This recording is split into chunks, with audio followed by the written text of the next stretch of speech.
Magandang araw sa inyo mga kapugi. Gumawa pala ako dito ng sombrero gamit ang dahon ng niyog. At kumuha din ako dito ng dahon ng anahaw para gagawing bubong ng ating lutuan dito sa labas ng ating kubo. Sipag at tiyaga lang ang puhunan, bonus na lang ang kapugian. Kung wala ka nito ay lagi kang talo.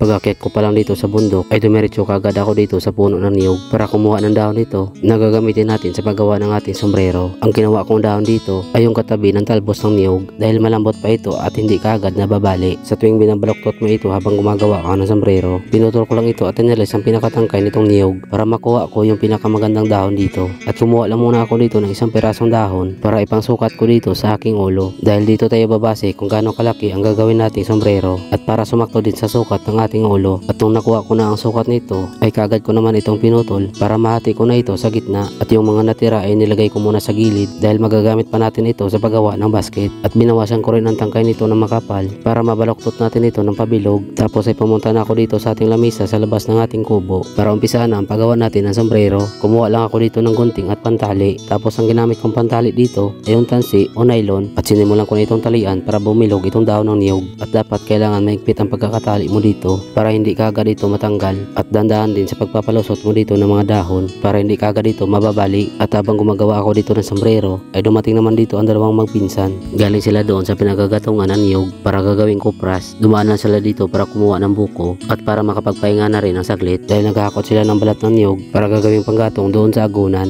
Hindi nagtagal ay umalis naman sila kaagad at nung nangalahati na ako sa paggawa nitong ating sombrero ay sinukat ko muna ito dito sa makintab kong ulo.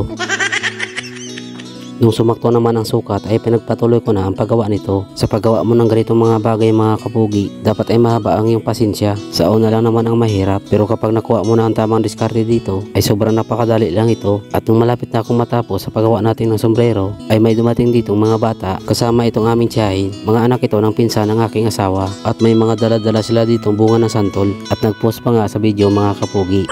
Dahil alam kasi nila nagbablog ako dito at mga kapitbahay ko din ito doon sa ibaba ng bundok. Umakyat sila dito ng bundok para kumuha ng bunga ng santol dahil kanila itong gugulayin. At nung natapos na itong ginawa kong sombrero ay inayos ko lang muna ito at pinantay para tumibay. At bago ko ito isinuot at ayos naman ang sukat dahil sumakto naman dito sa ating ulo. Pagkatapos kong gumawa nitong ating sombrero ay kukuha na ako dito ng dahon ng anahaw pero nadaanan ko dito itong aming sitaw na natumba dahil sa sobrang lakas ng hangin. Inayos ko muna ito at pumunta doon sa ating tanim na pipino. Nga pala mga ang paggawa ko nitong video ay pagkatapos ng bagyo. Ngayon ko lang na-edit at binusover ito kaya kung napansin nyo ang mga dahon ng pipino dito ay naninilaw at napinsala din ito ng bagyo. Pero kahit ganun pa man ay may nakukuha pa rin tayong mga bunga dito kaya pinitas ko na ito para dalhin doon sa ibaba ng bundok at naganap ako dito kung meron pa ako makukuha. Minsan sa pagtatanim talaga ay hindi natin maiwasan ang mga nakakapinsala sa ating tanim. Pati na rin itong kalabasa ni biyanan ay naninilaw na rin dahil sa malakas na ulan at hangin na dala ng bagyo. At nakakuha lang ako dito ng 3 piraso ng bunga ng pipino at akin na muna itong dalhin sa ating kubo. Ilagay ko muna doon dahil kukuha pa tayo ng dahon ng anahaw para gagamitin bubong doon sa ating lutuan. Malapit lang naman dito ang ating pagkukuhanan nito at madadaanan natin dito ang pinagsasalangan nila ng niyog. At pagdating ko dito sa agunan ay naabutan ko silang nagagatong at nagtitingkal ng niyog pero hindi na ako nagtagal at umalis naman ako kagad dahil ang sadya ko talaga ay ang pagkuha natin ng dahon ng anahaw. Hindi na ako dito gumamit ng panungkit o kanggot dahil mababa lang naman ang mga pinagkukuhanan ko dito ng mga dahon. At dandahan lang tayo dito sa pagkuha ng dahon ng anahaw dahil may mga tinik ang tangkay nito at kada kuha ko dito ng dahon ay inalis ko na kagad ang tangkay nito para hindi maging sagabal sa pagdadala natin papunta doon sa ating kubo. At iniipon ko lang dito sa isang lugar ang mga dahon na nakukuha ko at yung mga dahon na hindi ko masyadong naaabot ay ginagamitan ko na lang ng itak para makuha ito. At nung nakita kong madami na itong nakuha kong dahon ng anahaw ay kumuha na ako dito na gagamitin natin pantali. Di ko alam kung anong tawag dito pero ito yung lagi namin ginagamit na pantali sa dahon ng anahaw. Ipupulupot mo lang ito ng pabilog at tansyahin kung gaano kalaki ang bilog para sumakto yung mga dahon ng anahaw dito. Nung natapos ko ng paggawa ng pantali ay pumunta kaagad ako sa pinagtambakan ng dahon ng anahaw at sinimulan ko na itong pinilipit para mailagay ko na dito sa ginawa nating pantali at alalayan na natin ito ng paa para hindi masira at paulit-ulit lang natin itong gagawin hanggang sa mapuno na ito ng dahon ng anahaw at ayusin lang natin ito sa paglagay para hindi tayo mahirapan sa pagpasok ng anahaw mamaya na malapit nang mapuno ito. Hindi na ako kumuha ng sobrang daming dahon dahil maliit lang naman ang gagawin nating bubong para sa lutuan doon sa labas ng ating kubo. At nung natapos na ako sa paglagay natin ng anahaw ay binuhat ko na kagad dito papunta sa ating kubo. Inayos ko lang sa paglagay sa ating ulo dahil baka masira itong ating sombrero. At Nung malapit na ako dito sa ating kubo, ay binaba ko na ito at binuhat patagilid. Ay sasabit lang ito sa tansi o nylon na ginawa ni Bianan. Dito ko na lang muna inilagay malapit sa tabi ng lamesa at nagpahinga lang ako dito na saglit dahil mayat maya ay mag-asikaso na ako dito ng aming pananghalian. At nagbase na ako dito para kumuha ng dahon ng pichay. Tanim ko pa ito nung nakaraang buwan. Hindi ito ganong umasinso dahil sa bagyong dumaan, pero buti na lang ay meron pa akong nakukuhaan. Ang ibang parte dito ay natunaw na sa ulan. Pero kahit ganun pa man, ngayon ay akin na ito napapakinabangan. Magluluto pala tayo dito ng ginisang pichay mga kapugi para sa ating pananghalian. At sasahugan lang natin ito ng kaunting baboy para sumarap naman. Ilalagay lang muna natin dito sa lamesa dahil magpapapoy muna tayo dito sa ating dapugan para makapagsaing muna habang naghahanda ng ating pangulam. Sakto ay dumating na din dito si Bianan galing doon sa agunan at habang napapahinga siya dito ay huhugasan ko muna itong pichay na nakuha ko sa aking taniman. At pagbalik ko dito ay pinaypayad niya itong aming lutuan at nagsimula na ako dito maghiwa ng karne ng baboy at hiniwalay ko lang yung taba at laman nito dahil dito sa taba ay kukuha tayo ng mantika. At naghiwa na rin ako dito ng sibuyas at bawang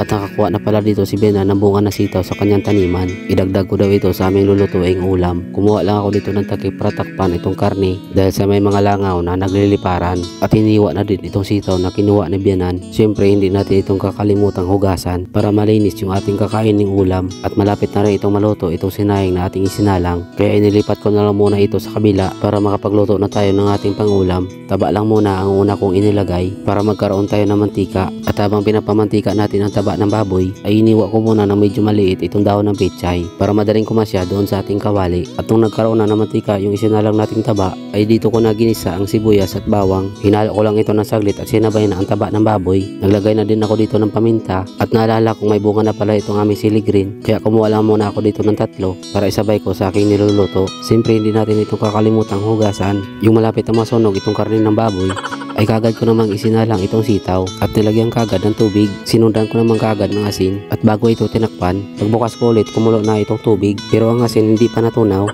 Dito ko na inilagay ang sili green, kasunod naman itong pechay. Dinadahan-dahan ko lang sa paglagay para hindi matapon habang isinasalin dito sa kawali at tinakpan ko naman ito kaagad para maluto itong pechay. At habang nagluluto ako dito ay mahangin din itong ating kapaligiran. Pagbukas ko ay lumiit na itong pechay. Inalo ko lang ito ng saglit at tinikman at naubusan na pala ako dito ng seasoning. Kaya ang pinalit kong pabalansin sa asin ay itong asukal. Ilang beses ko na rin itong ginagawa pag nawawalan ako ng seasoning para paraan lang ang pagluluto dito sa probinsya. Kapag may diskarte ka, hindi ka talaga dito mawawala ng idea. At naglagay na ako dito sa lamesa na pangsapin na paglalagyan natin ng kawali at kaldero at inalis ko muna ang mga natirang kahoy sa ginagatungan para may panggatong pa tayo sa susunod nating nalulutuin. At niligpit ko na din yung mga ginamit ko sa pagluluto. Sigurado taob na naman ang kaldero nito mga kapugi.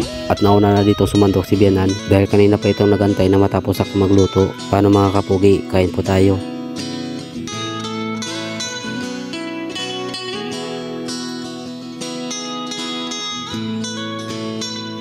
Sa mga nakaabot sa dulo ng aking video, maraming salamat at God bless sa inyo lahat.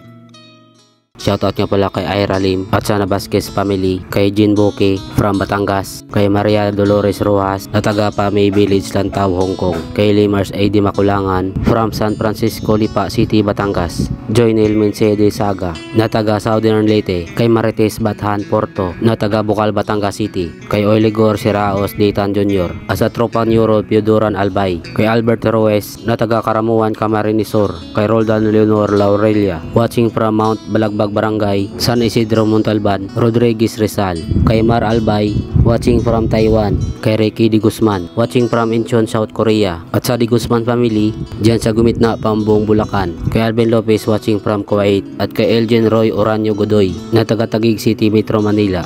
At yung lamang mga kapugi, maraming salamat.